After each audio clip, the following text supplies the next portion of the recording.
everyone. For dinner today, I'm doing my steak stroganoff. So let's get started. So my few ingredients that I need for this recipe is I have my beef broth, I have my fresh mushrooms, my sour cream, my seasonings, I have my steak, but you can substitute this meat for whatever you like to use, and I have my noodles, which I'm using fettuccine, but you use what you like. So I'm going to go ahead and get those going, and we're going to start preparing our meat and our sauce. Okay, the next step I'm going to do is I'm going to cook my meat until it's done for my liking. So whatever kind of meat you're using, whether it's just regular beef or you're going to use steak, go ahead and cook them the way you like them. Okay, once your meat is the way you desire it to be, go ahead and remove it from the pan. We're going to keep all of that going. I like onions, so I'm going to add a few onions to my pan and saute them. And then I'm going to add in my mushrooms.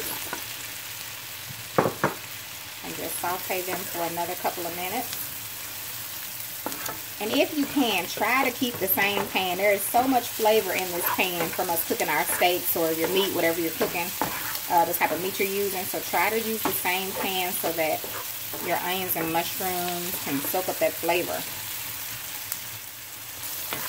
Alright, when your vegetables are done enough for you, if you're using the mushrooms and onions, at this point, you can either go ahead and add in your sour cream and your beef broth, but I'm going to add a little flour first because I want mine to thicken up a little bit. If you don't want it thick, you can just leave that step out. So you just want to blend it in till your flour is completely blended in. And then we're going to start stirring in our beef broth.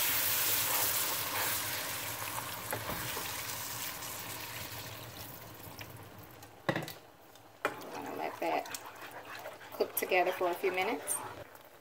Okay, it's blended in well, so now I'm going to stir in my sour cream and my seasonings. I'm going to turn my heat down to a low. And let this blend in well before we add in our meat. Alright, so I'm going to show you all my sauce before I add back in my meat.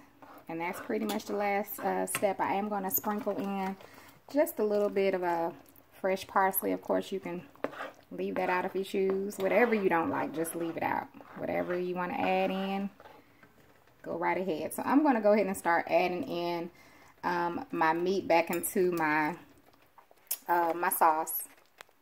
There we go. I'm sorry, I needed my other hand. And I'm going to let this cook for about another 5 minutes. And then I'm going to put it on a plate and show you all. It's just that easy. And there is so much flavor in this pot. I taste the sauce, you all.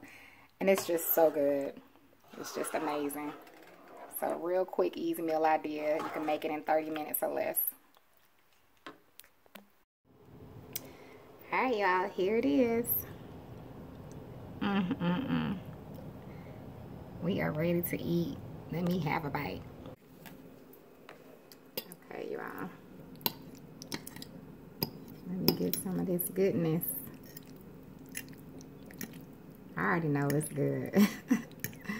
I already know. Get a piece of steak with it.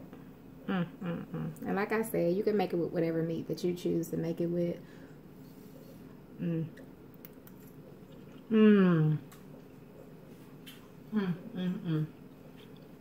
oh man. Y'all, it's so good. And that steak is tender. It's so much flavor. If you haven't tried it with a steak, I do recommend that you give it a try. I use New York strip steak. That's what I use this time.